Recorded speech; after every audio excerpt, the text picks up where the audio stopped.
তোর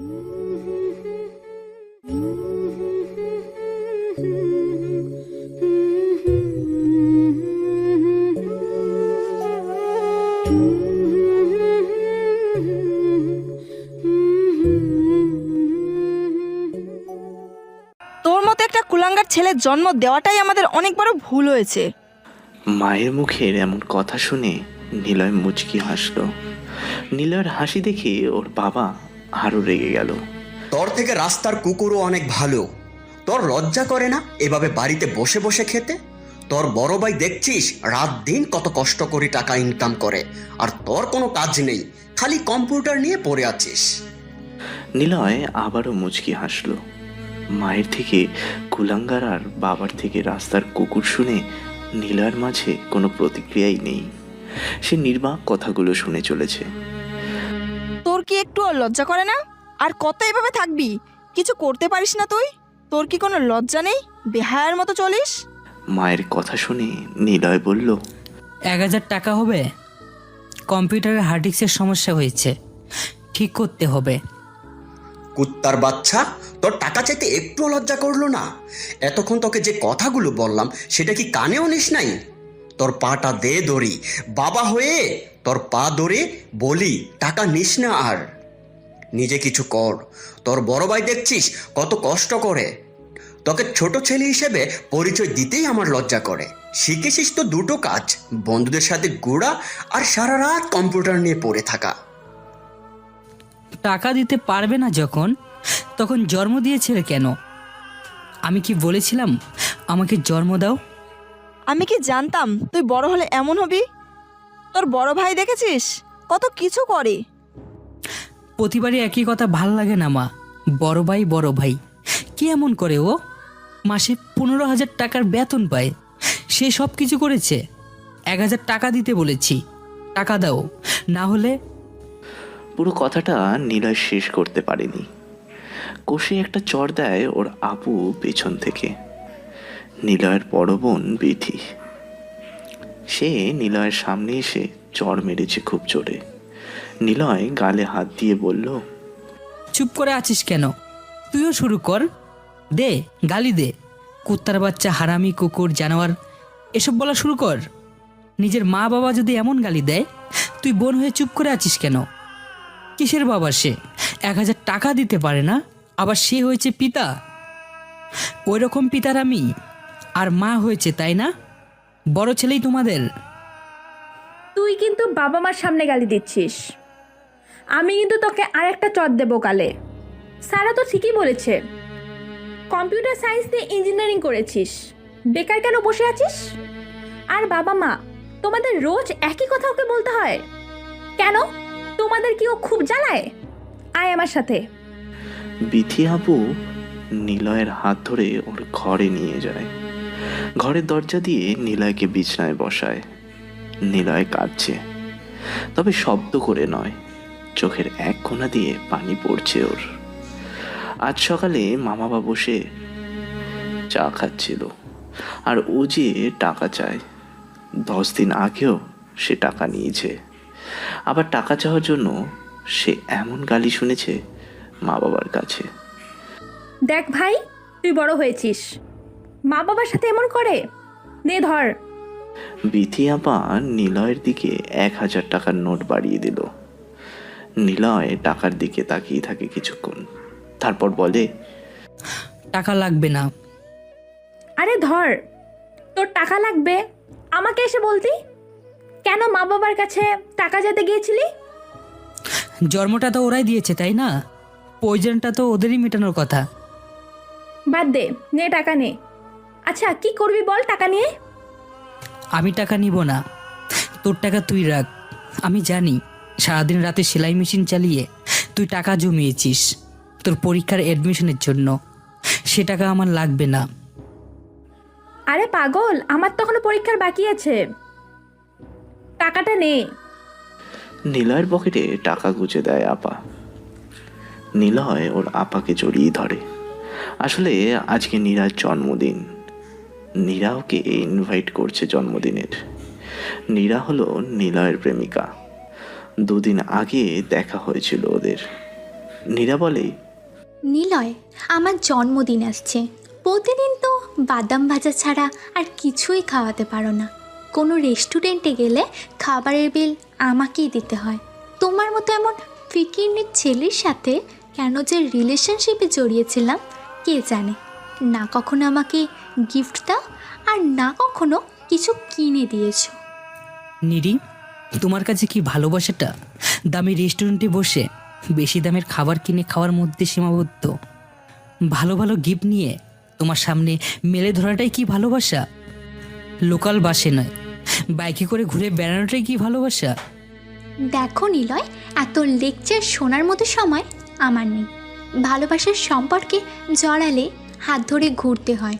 কথার পরিধি কথা বাড়ানোর জন্য অশ্লীল কথা বলাটা যদি ভালোবাসার পর্যায়ে পড়ে, তাহলে রেস্টুরেন্টে বসে বিরিয়ানি, স্যুপ, দামি গিফট, বাইকে ঘোরা, এইগুলোকেও ভালোবাসা বলে, বুঝছো? ও, ভালোই তো বললে। দামি রেস্টুরেন্টে খাওয়া, দামি গিফট, লং ট্যুরে পার্টি, এসবের পর যখন ওই ভালোবাসার জেরে রুমে নিয়ে যেয়ে একটু গায়ে হাত দিলেই সেটা ধর্ষণ হয়ে যায়। বিহেভ খারাপ, সব ছেলে একই রকম হয়ে যায়, তাই না? দেখো নিলয়, এত প্যাচালের সময় আমার নেই। জব করো, আর আমার বার্থডে আসছে। এই বার্থডেতে যদি গিফট না আনো আর ভালোভাবে যদি না আসো, তোমার সাথে এটাই শেষ দেখা আর শেষ কথা বলা। নীরা কথাগুলো বলে চলে যায়। নিলয় নীরার থেকে এমন কথা শুনে বোবা হয়ে গেল। সে আর কোনো কথা খুঁজে পাচ্ছে না, কিন্তু নীরাকে সে অনেক বেশি ভালোবাসে, তাই ওর জন্য সব করতে পারবে। এই জন্য নিলয় এই 2 দিন বাড়ির বাইরে বের হয়নি, কম্পিউটার নিয়ে বসেছে।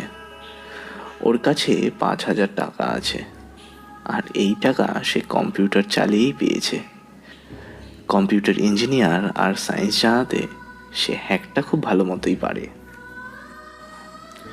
এই জন্য ওর আশেপাশে থাকা বড় বড় গেমিং অ্যাকাউন্ট হ্যাক করে সে নিজেই ফিরিয়ে দেওয়ার নাম করে টাকা নিয়েছে। আর যাদের আইডি হ্যাক হয়েছে তারা টাকা দিতে তো বাধ্যই, কারণ বর্তমানে সব দেশে গেমিং কমিউনিটি এতটাই পপুলারিটি অর্জন করেছে, হাজার হাজার ছেলে বা মেয়ে অনলাইন গেমের সাথে যুক্ত হয়ে হাজার হাজার টাকা নষ্ট করছে। আর সেই আইডির মান এত বেশি হয় যে সেটা ফিরিয়ে আনার জন্য যে কোনো কিছু করতে তারা প্রস্তুত। আর নিলয় জানে ওর এলাকায় কে কেমন অনলাইন গেমে আসক্ত, সেজন্য ও নিজেই ফেসবুক আইডি বা জিমেল আইডি হ্যাক করে নিজের আয়ত্তে রেখেছে। ফিরিয়ে দেওয়ার নাম করে টাকাও নেয়। বিথি আপুর থেকে টাকা নিয়ে নিলয় বাড়ি থেকে বের হয়। বাজারে এসে গিফটের দোকানে আসলো নিলয়। দোকানের মধ্যে একটা পুলিশ আর দোকানদারের মধ্যে বেশ গোপনে কথা হতে থাকে। নিলয় গিফট চুজ করতে করতে ওদের কাছে আসে। হঠাৎ শুনতে পায় নিলয়, স্যার, চূড়াই মাল আসছে।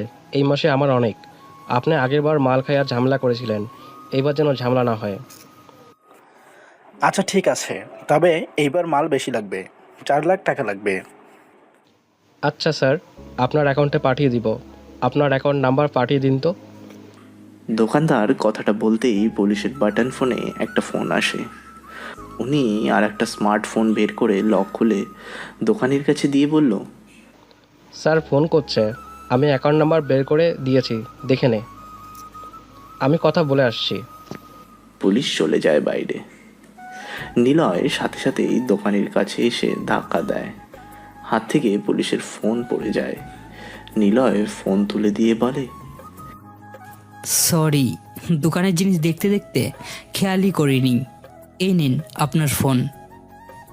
নিলয় ফোন দিয়ে সেখান থেকে চলে আসে। গিফট নেয় ও। একটা ড্রেস পছন্দ হলো, কিন্তু দাম 10,000 টাকা। নিলয়ের কাছে আছে মাত্র 6,000 টাকা। নিলয় কম দামি ড্রেস নিয়ে দোকান থেকে বের হয়। দোকানের সামনে এসে মেন রাস্তায় ওঠে। মাথার মধ্যে পুলিশের অ্যাকাউন্ট নাম্বারটা ঘুরপাক খাচ্ছে, 16191502। বাসায় গিয়ে দেখতে হবে অ্যাকাউন্টের ব্যাপারে, যা কোনোদিনও নিলয় করেনি। সেটা করার চিন্তায় হাঁটতে থাকে। কিছু দূর আসার পর নিলয় একটা রিক্সা ডাকার জন্য আশেপাশে তাকায়। তখনই ওর চোখ আটকে যায় রাস্তার বিপরীত পাশে একটা দামি রেস্টুরেন্টের দিকে। রেস্টুরেন্ট থেকে নীরা একটা ছেলের হাত ধরে বের হচ্ছে। দুজনেই হাসি খুশি হয়ে বের হলো। নীরা ওই ছেলেটার বাইকে উঠে চলে গেল। নিলয় বোকার মতো দাঁড়িয়ে নীরাদের চলে যাওয়া দেখতে থাকে। এমন কিছু দেখবে নিলয় কখনো স্বপ্নেও চিন্তা করেনি।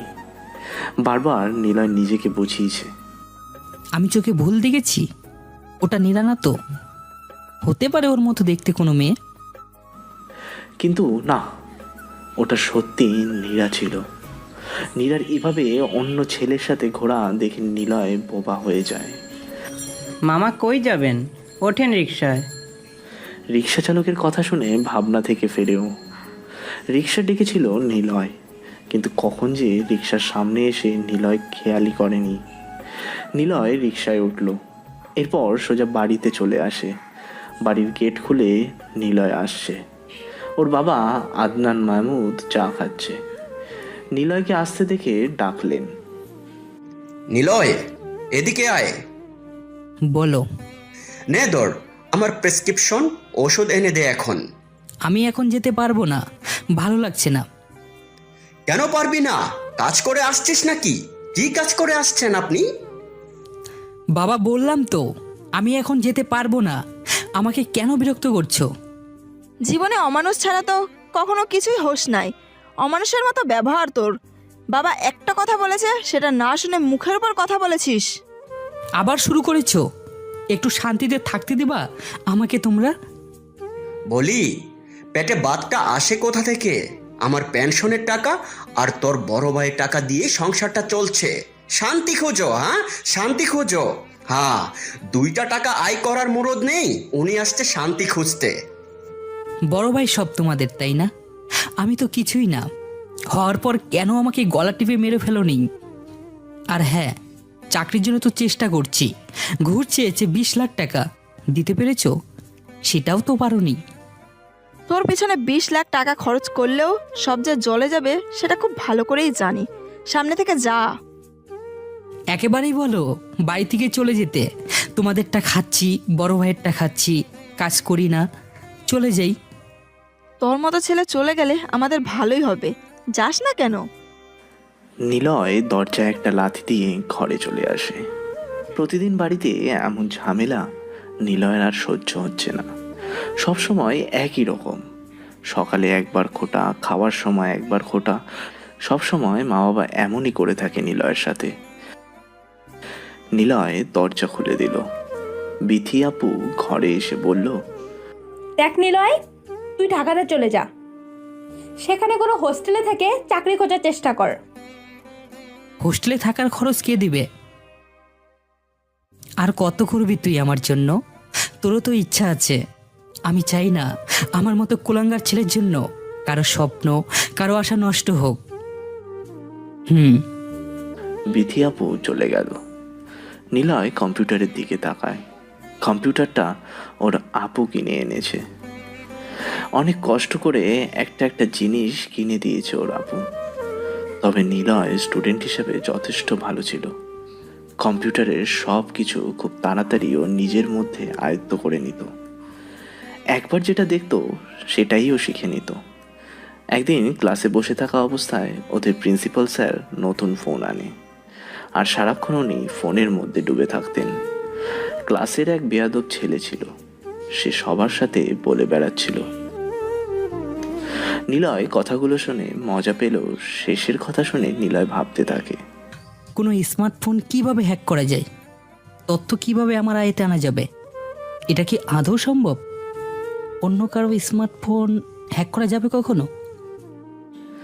নিলয় সেদিন ভাবতে থাকে অনেক কিছু। এতটাই যে ঘাটাঘাটি করে সে অনলাইনে একটা নতুন জগৎ খুঁজে পায়। সেই জগৎটা হলো খুবই ভয়ঙ্কর। সেই জগৎটার নাম হলো ডার্ক ওয়েভ বা ডার্ক সাইট, যা কোনো একটা দেশের সাধারণের জন্য বন্ধ থাকে। কিন্তু নিলয়ের মতো লোকের কাছে সেই বন্ধ জিনিসটাই তো খোলা থাকবে। নিলয় ঘড়ির দিকে তাকায়। সকালে নীরার এই ঘটনার পর নিলয় অনেকবার ফোন করেছে নীরাকে, কিন্তু নীরা একবারও নিলয়ের ফোন রিসিভ করেনি। নিলয় নিজেকে বুঝিয়েছে নীরা হয়তো ব্যস্ত আছে, সন্ধে হয়ে এসেছে। নিলয় নীরার বাড়িতে যাওয়ার জন্য বের হলো। বাড়ি থেকে বের হতেই ওর বড় ভাইয়ের সাথে দেখা হলো। কোথায় যাচ্ছিস এখন? নে, বাবার ঔষধ নিয়ে দিয়ে আয়। তুমি আনছো, তুমি নিজেই দিয়ে আসো। খুব ব্যস্ত নাকি তুই?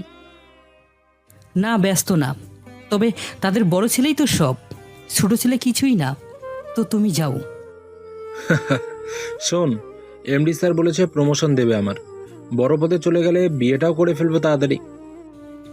করিও। কিছু টাকা দাও তো। নাই। থাক, লাগবে না। নিলয় বাড়ি থেকে বের হয়। বাড়ির সবাই ওর সাথে কেমন যেন করে, সবাই এক প্রকার অবহেলা করে ওর সাথে। পরিবার বলতে ওর সবাই থাকলেও যেন কেউই নেই। নিলয় এসব ভাবতে ভাবতে নীরাদের বাড়ির দিকে এগিয়ে গেল। দামি বাড়ি নীরাদের। নিলয়ের সাথে ওর পরিচয় হয়েছিল খুব সাধারণভাবেই। নীরা গাড়ি থেকে নেমে ব্যাগ হাতে নিয়ে ফুলের দোকানে যাচ্ছিল। এমন সময় ওর ব্যাগ ছিনতাই করে একজন পালিয়ে যাচ্ছিল। নিলয় সেই ছিনতাইকারীকে সেখানেই ধরে ফেলে, নীরার ব্যাগ ফেরত দেয়। এরপর আস্তে আস্তে প্রায়শই নিলয়ের সাথে নীরার দেখা হতে থাকে। ভদ্রতার খাতিরে কথা বলতে বলতে দুজনের প্রতি ভালোবাসা তৈরি হয়। কিন্তু নিলয় কখনো বোঝেনি নীরা তার মতো করে ভালোবাসেনি। নীরা ছিল একদম বিপরীত মেরুর মানুষ। তবে নিলয় সবটাই মানিয়ে নেওয়ার চেষ্টা করেছিল, কিন্তু মানিয়ে নিতে হলে তো টাকারও দরকার হয়। টাকা ছাড়া দুনিয়া চলে না, একদমই না। কিন্তু নিলয় কখনো বাড়ি থেকে টাকা নিতে পারেনি। কে দেবে টাকা? নিলয় এসব ভাবতে ভাবতে নীরাদের বাড়িতে প্রবেশ।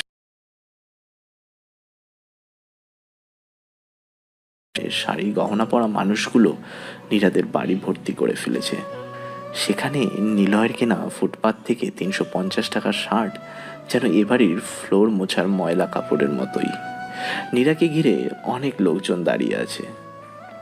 হঠাৎ নীরা দেখতে পায় নিলয় এসেছে। নিলয়কে দেখে নীরা এগিয়ে যায়। সবাই নীরার দিকে তাকিয়ে আছে। নীরার সামনে এমন সিম্পল ভাবে আসা ছেলেটার দিকেও সবাই তাকালো।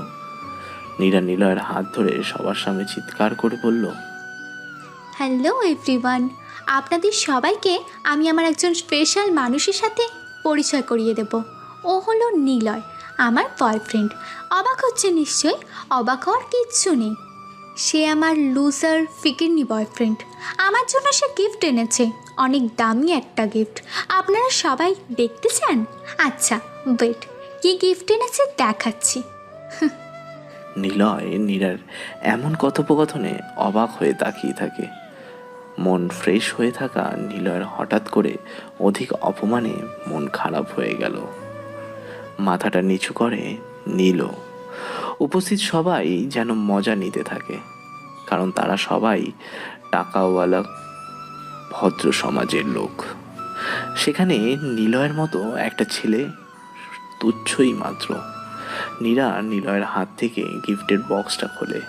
একটা নীল রঙের 3000 টাকায় কেনা শাড়ি সবার সামনে মেলে ধরে বলল, এই হলো আমার স্পেশাল মানুষের আনা দামি গিফট, যা আমাদের বাড়ির কাজের মহিলাকে খুব মানাবে। হারামি ব্লাডি লোয়ার ক্লাস লোক। এই সুজন, তুমি জানো আমার জন্য কী গিফট এনেছো? Diamond ring. বেশি না, মাত্র 12 লাখ টাকা নিয়েছে, যা 10 দিনের income. Wow, great boy, I love you baby. এই ইমরোজ, তুমি আমার জন্য কী গিফট এনেছো? একটা গাড়ি এনেছি, চাবিটা তোমার কাছে আছে। দাম? থাক, দাম বলতে হবে না। কেউ হয়তো দাম শুনে এখানেই অজ্ঞান হয়ে পড়ে যাবে। তখন রাস্তায় কোনো ময়লার ড্রেনের পাশে আমাকেই ফেলে রেখে আসতে হবে, তাই না? নীরা, এসব কি? এভাবে কেন ডেকে এনে অপমান করছো? চুপচাপ দেখে যা শালা, গিফট আনছে। আমি জানতাম তুই 2 টাকার দামেরই গিফট আনবি। তোর মতো গরিব ফিকিনি ছেলেকে আমি ভালোবাসবো? No, never. আমার বয়ফ্রেন্ড সাজিদের সাথে তোর পরিচয় করিয়ে দিচ্ছি। এই সাজিদ। বলো জান। বাবু, তুমি আমার জন্য কি এনেছ? অনেক তো একটা বিশাল বাড়ি তোমার জন্য, আর কি লাগবে বলো বাড়িটা বানাতে? থাক বাবু, লাগবে না।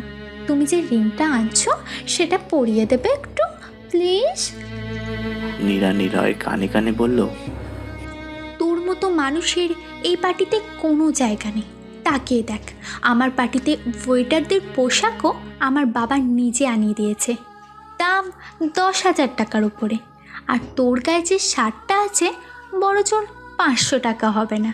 তুই আসছিস আমার বার্থডে পার্টিতে? যাই হোক, আসছিস যখন খেয়ে যাস।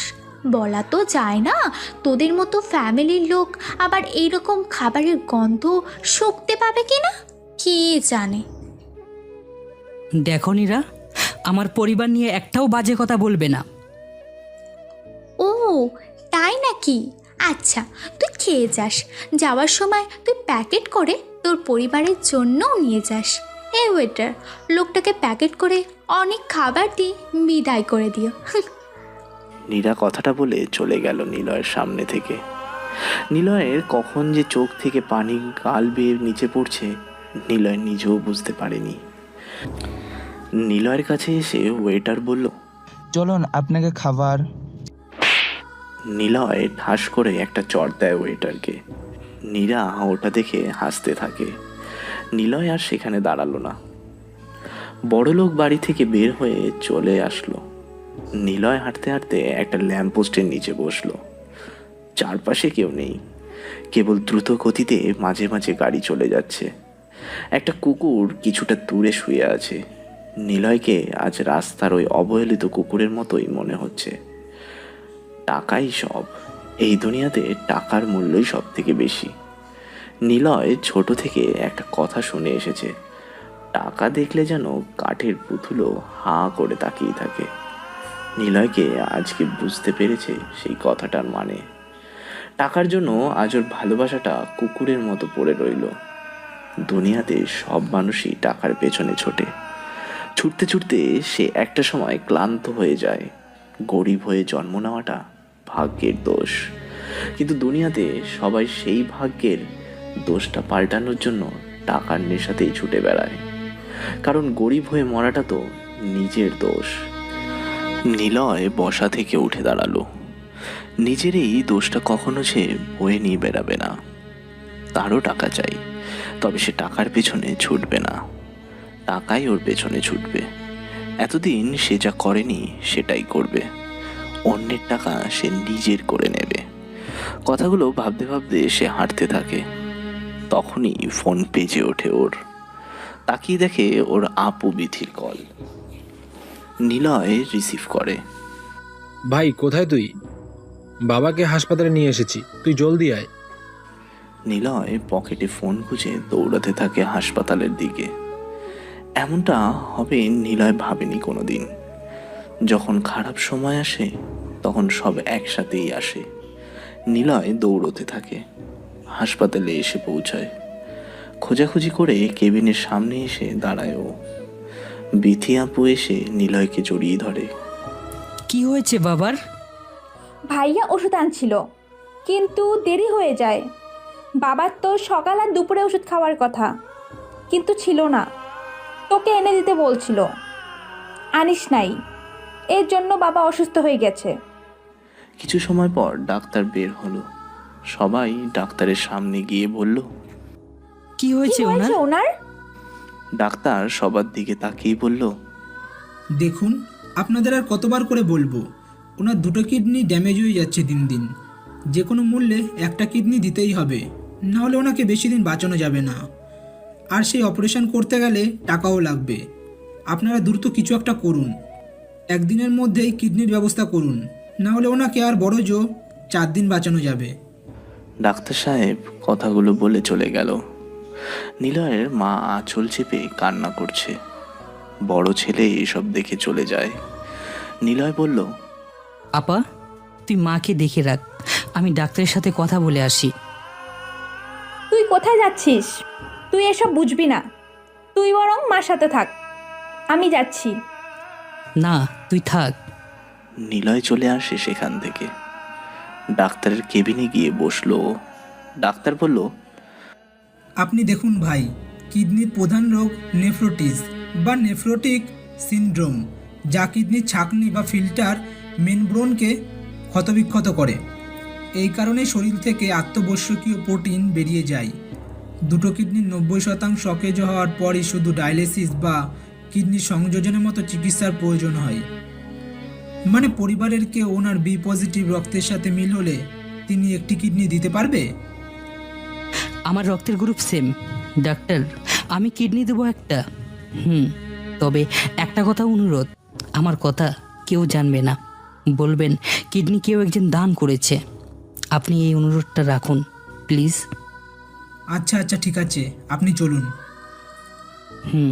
আরও একটা কাজ করবেন, আমার বাবা মা যদি জানতে চায় তাহলে বলবেন তাদের বড় ছেলে সব করেছে। ঠিক আছে? আচ্ছা বুঝেছি, টাকার ব্যবস্থা 2-1 দিন পর করলেও হবে। আপাতত রোগীকে বাঁচানো যাক। ডাক্তার সব কিছু রেডি করতে থাকে। নিলয় ওনার কেবিন থেকে বের হলো। দরজায় ওর আপুর সাথে দেখা হয়। নিলয় কিছুটা ভয় নিয়ে তাকিয়ে বলল, আপা, তুই কখন আসলি? এই তো এখন। তুই দেরি করছিস তাই আসলাম। ও আচ্ছা, চল মায়ের কাছে। আর চিন্তা নেই, বড় ভাই সব ম্যানেজ করে নিয়েছে। তাই না? তাহলে তোর কিডনিটা কেন দিচ্ছিস? ও তুই জানিস? আচ্ছা বাদ দে প্লিজ, মা বাবা আর ভাইকে কিছু বলিস না। যদি বলিস তাহলে সেদিন আমি নিজেকে মেরে ফেলবো। আহ, কি দারুণ কথা। হাসি পাচ্ছে রে ভাই। যে পিতা মাতা ভাই তোকে দেখতে পারে না, যে ছেলে বিপদ দেখে চলে গেল, সেই ছেলেকে সবাই এত ভালোবাসা দিয়ে কিছুই পেল না, অথচ তোকে এত বকা দেয়, এত গালি দেয়, সেই তুই আজকে সবার জন্য এত বড় একটা স্যাক্রিফাইস করলি। তাহলে আমি কেন বাকি থাকবো? আপা প্লিজ, তুই তোর টাকা দিবি না? ভাই, তুই যদি নিজের কিডনি দিয়ে গোপন রাখতে পারিস তাহলে আমিও পারবো, না হলে সবটা কিন্তু বলে দেব আমি। আচ্ছা ঠিক আছে। আরে ওসব কিছু না, মা বাবা বকা দেয় মানে সেটা দোয়ারে। আমি পরক্ষণে ওনাদের সব গালিমন্দ ভুলে যাই। চল এখান থেকে, আর এসব কাউকে বলবি না। নিলয় চলে আসে সেখান থেকে। ডাক্তারের সাথে গিয়ে গোপনে একটা কিডনি ওর বাবাকে দেয়। নিলয়ের বাবা সুস্থ হয় 2 দিনের মধ্যেই। ডাক্তারকে ডাক দেন তিনি। ডাক্তার সাহেব, আমাকে কে কিডনি দিয়েছে?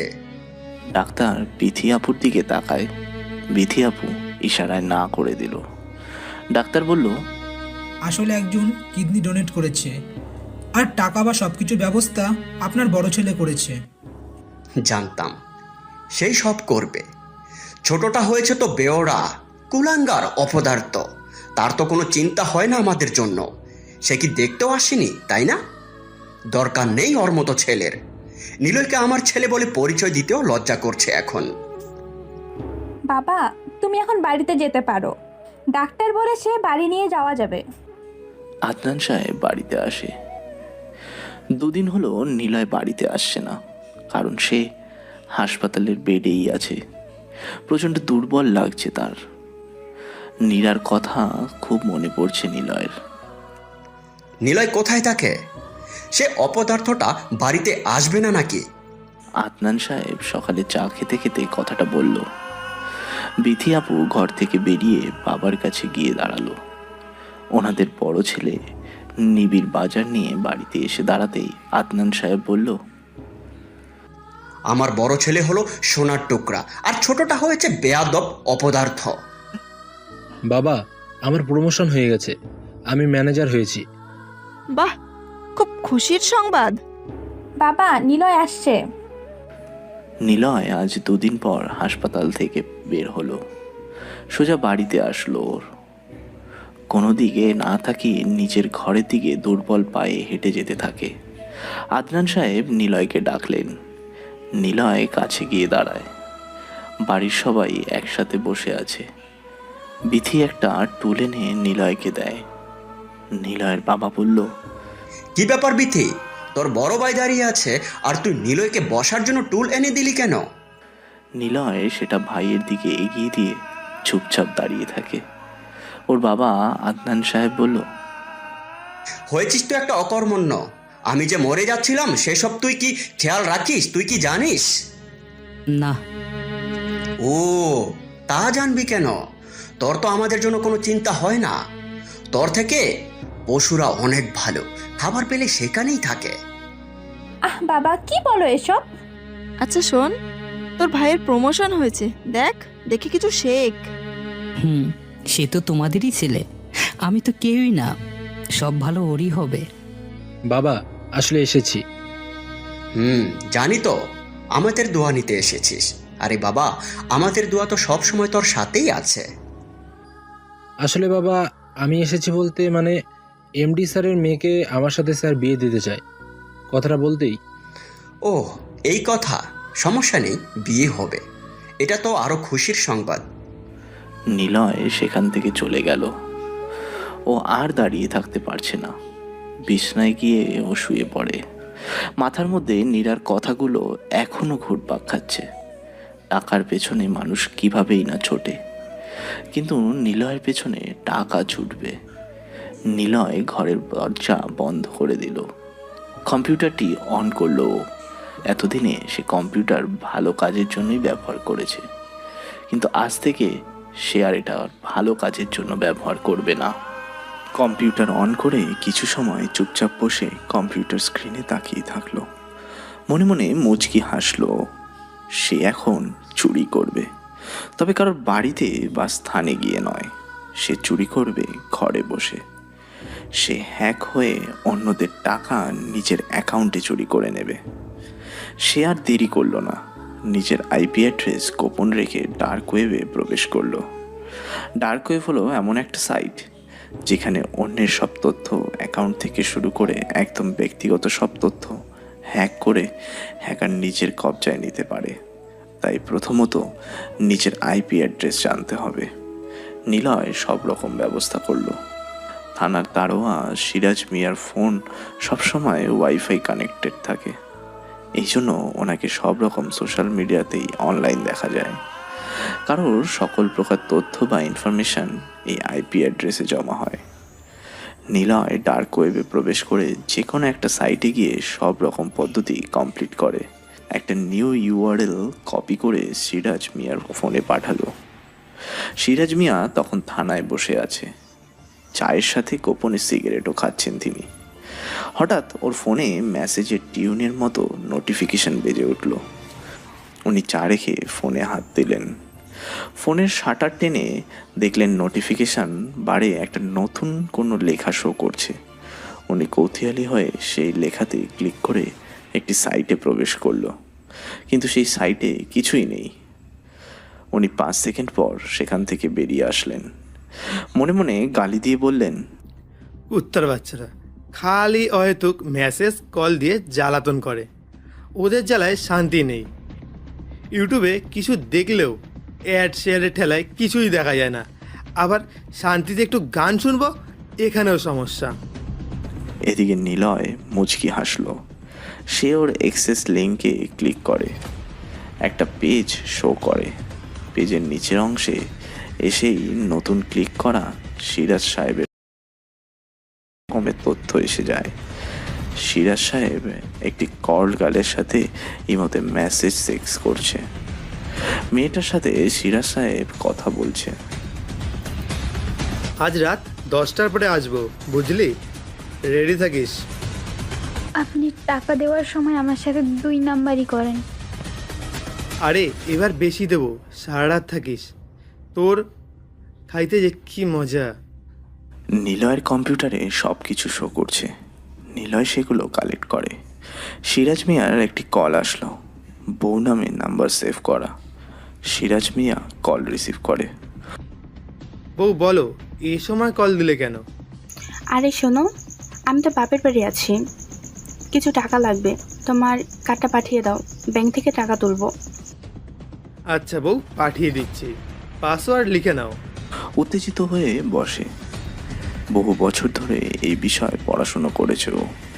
প্রিন্সিপালের ফোনের আইপি অ্যাড্রেস এভাবেই হ্যাক করে নেয় নিলয়। সেখান থেকেই ওর এটা নেশাতে পরিণত হয়েছিল। কিন্তু দু একবার এটা করার পর নিজেকে বোঝায় হ্যাক করাটা অন্যায়, কারোর ব্যক্তিগত তথ্য হ্যাক করাটা আরও অন্যায়। মানে কেউ তার যা যা করছে দূরে বসে ওই হ্যাকারটা সব দেখছে, অথচ ভিকটিম জানেই না ওর ফোনের ইন্টারনেট প্রোটোকল হ্যাক হয়েছে। মানে সব রকম তথ্য অন্য কেউ দেখতে পাচ্ছে। নীলয়ের ফোনে একটি নতুন স্লাইড শো করলো। সেখানে সিরাজ মিয়ার ব্যাংক অ্যাকাউন্টের পাসওয়ার্ড দেওয়া, যা ওর বউকে একমাত্র মেসেজ করে পাঠিয়েছে। নিলয় তাড়াতাড়ি অ্যাকাউন্টে সেই নাম্বার পাঠিয়ে পাসওয়ার্ড পাঠাতে যাবে, তখনই মনে হয় এমনটা করলে ধরা খেয়ে যাব। আগে কি ব্যাংকের সব কিছু তথ্য হ্যাক করব? এত সহজে তো হ্যাক করা যাবে না। আগে আমাকে হতে হবে অ্যানোনিমাস, মানে লুকায়িত ব্যক্তি হতে হবে। আর আগে আইপি অ্যাড্রেস হতে আমাকে লোকেশন হ্যাক করে নিতে হবে, তাহলেই সব ঝামেলা থেকে মুক্ত পাবো।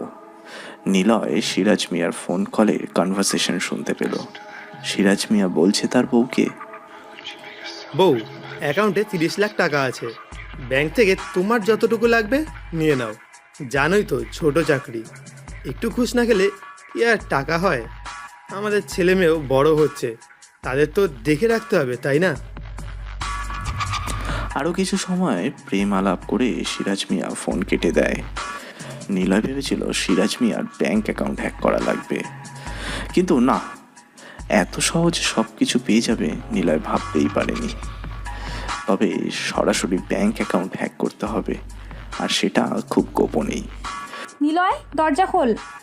কি হলো, দরজা খুলিস না কেন নিলয়? নিলয় লাফ দিয়ে উঠল। দরজায় ওর আপু ধাক্কা দিতে থাকে। নিলয় তাড়াতাড়ি কম্পিউটার বন্ধ করে দিয়ে দরজা খুলে দিল। বিথি আপু ঘরে এসে দরজা আটকে দিয়ে নিলয়ের বিছানায় এসে বসে বলল, এই, তুই কি করছিলি রে? দরজা খুলছিলি না কেন? এমনি ঘুমিয়ে পড়েছিলাম। নিলয়, খুব ঝামেলায় পড়ে গিয়েছি রে। বাবা না ওই 5 লাখ টাকা চাচ্ছে। ভাইয়ের বিয়েতে খরচ তো আছেই।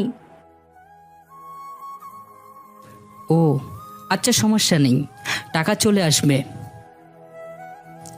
আমার এক বন্ধু বিদেশে থাকে, ওকে বলেছি ব্যবসার জন্য টাকা দিতে, সে দিবে বলেছে।